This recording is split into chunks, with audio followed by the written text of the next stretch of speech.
Bonjour. L'écologie est à la mode et c'est pas seulement une mode, c'est quelque chose auquel il faut penser de plus en plus, surtout avec la faim dans le monde qui n'arrête pas donc de progresser. Et au lieu de manger du bœuf, du cochon et plein de choses qui finalement polluent énormément, ne serait-ce que par la manière dont on les produit, il y a peut-être d'autres moyens de subsistance. De plus, manger seulement des légumes et des fruits, c'est pas terrible non plus. Une autre solution pour avoir des protéines, les insectes, qui consomment beaucoup moins d'alimentation que les bœufs, les cochons et autres animaux de la ferme, qui, soit dit en passant, souffrent, les pauvres petites bêtes qui nous ressemblent, alors que les insectes sont quand même dans un échelon de l'évolution bien plus inférieur au nôtre, donc moins de scrupules à les tuer. Et puis on les tue de manière écologique quand même, hein, il faut bien le reconnaître. Donc pourquoi manger des insectes ? Pourquoi ne pas en manger plutôt, puisqu'on mange des langoustes et autres crustacés qui font partie du même embranchement que les insectes. Hein, on a les insectes, les crustacés, les myriapodes, les mille pattes, et les arachnides, les araignées, tout ça c'est la même famille, enfin c'est le même embranchement, avec dedans plein de familles différentes, dont les insectes, des animaux qui ont la chair à l'intérieur et la carapace, l'ossature pourrait-on dire, à l'extérieur. Donc évidemment, après cet aspect scientifique, eh bien je vais essayer de vous prouver que les insectes sont comestibles, et pour cela, eh bien on va essayer d'en trouver. De même que les chiens sont appréciés pour l'alimentation de certaines contrées lointaines, et qu'ils n'embêtent pas d'ailleurs leurs propriétaires comme ça en étant obsédés sexuels, eh bien de même on peut très bien, sans être choqué, manger des insectes. Hein. Donc on va vous expliquer tout ça de plus près, mais encore tu as fini, mais il est chiant. Vraiment, ce clébard est pas possible. Je vais te filer au restaurant chinois, toi. Allez, fiche-moi la paix un peu. On va chercher des insectes. Tu chasses les insectes, toi? Non. Bon. Alors, on y va, et on va essayer de trouver quelque chose à manger, simplement, dans la forêt profonde. Enfin, dans la forêt profonde, dans le jardin. N'essayons pas de truquer, c'est pas la peine. On voit que c'est un jardin, il y a des bruits de voitures, il y a tout. Alors, voyons. Où va-t-on trouver une bestiole? Alors, il faut bien regarder partout, quelquefois on peut secouer les branches. Bon, là évidemment c'est juste pour l'exemple, hein. Sinon il faudrait les piéger ou les attraper avec un filet, ou mettre un grand drap dessous et secouer les branches. Alors, mais n'y aurait-il pas un criquet sur cette branche là-bas? Vous le voyez? Alors il va falloir y aller tout doucement pour pas qu'il se sauve. Parce que sinon, s'ils s'envolent, ils sont très difficiles à attraper. Ça, c'est le criquet qui a des ailes rouges. Il est très joli quand il s'envole, mais je ne voudrais pas qu'il s'envole. Hop, hop, hop. J'ai profité du vent pour l'attraper. Donc voilà, je l'attrape comme ça, parce qu'en plus, ça a des petites dents, ça pourrait mordre. Il faut faire quand même très attention. Donc voilà le criquet, il ne bouge plus, là, il fait le mort. C'est normal parce qu'ils font toujours le mort pour faire croire qu'ils sont morts, et comme ça, on croit que c'est un insecte pourri, et on lui fiche la paix. Hein. C'est comme ça dans la nature. Alors cela dit, comment on va l'accommoder maintenant? Comme ça? Non, c'est pas bon comme ça. Hein. Non, pas du tout. Il va falloir d'abord lui enlever les pattes, parce que moi, à mon avis, les pattes, c'est pas très comestible, et les ailes, ici. Et en plus, eh bien, on va vous expliquer comment on peut faire cuire ce magnifique criquet.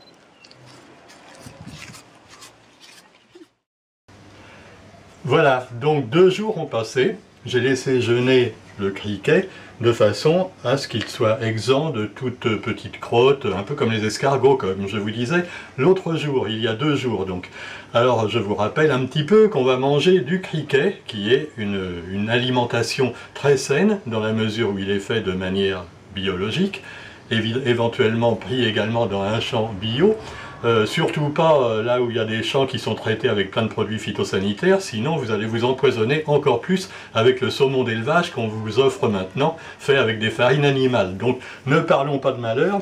Et puis finalement, manger des insectes, il faut quand même préciser que c'est peut-être original en apparence, mais que c'est presque comme la langouste, sauf que la langouste, elle mange un peu toute la pourriture qu'il y a au fond des mers, alors que finalement, que mange un criquet? Je vous le disais, de l'herbe. Et il ne la fume même pas. Moi non plus d'ailleurs.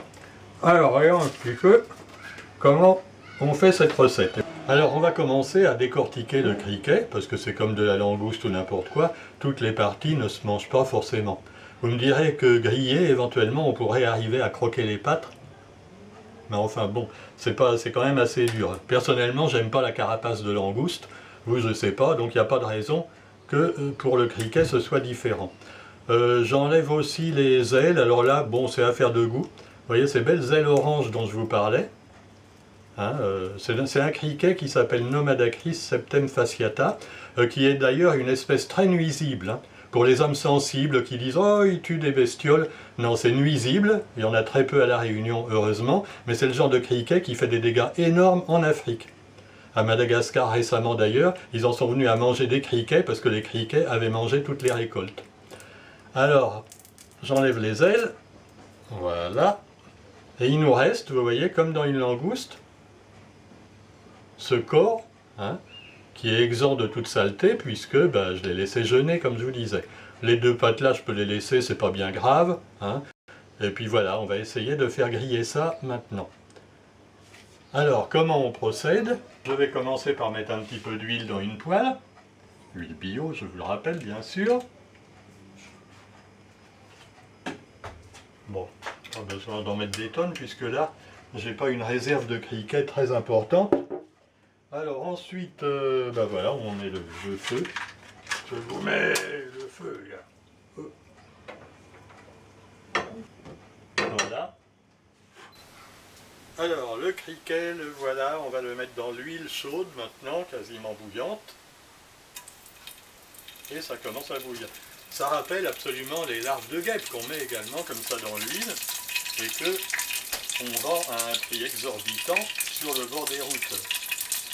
Alors il faut le laisser quelques minutes, hein, on va bien le laisser cuire, ce sera bien grillé et ça ne devrait pas être mauvais.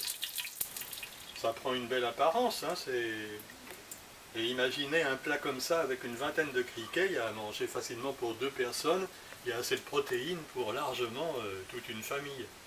Il n'y a plus qu'à prendre le criquet, hop là, si j'arrive à l'attraper, hein. On dirait qu'il est encore vivant le bout. Hop, voilà. Et alors là, sur un papier absorbant évidemment, donc je vais manger l'abdomen parce que bon, c'est quand même le plus mou, hein. C'est moins évident, là c'est croustillant. Il faut savoir qu'il y a des gens qui mangent des araignées aussi ou des scorpions, parce qu'une fois que c'est cuit, c'est un peu comme les petites crevettes qu'on mange en Bretagne, on peut très bien manger la carapace aussi. C'est croustillant et c'est pas mauvais du tout. Ça rappelle tout à fait la cacahuète grillée. C'est pas mauvais. On peut également le manger en apéritif. Alors en apéritif, c'est particulièrement intéressant sur des petits canapés, avec un peu de mayonnaise ou ce genre de truc. Alors la tête, bon normalement, voilà. Le criquet, par contre j'aurais bien bu un petit coup avec ça. Bon voilà, j'ai fini mon criquet, il n'y a plus que les ailes, mais on aurait pu manger également, hein. Mais moi j'aime pas ça. Honnêtement, j'aime pas les ailes et j'aime pas les pattes. Cela dit, bon appétit, hein, et puis avec un petit coup de rouge, il y en a qui préfèrent du soja et du thé, mais moi je préfère les insectes et le pinard. Allez, à bientôt. De toute façon, je ne sais pas faire la cuisine en plus, mais je suis en train de faire ça.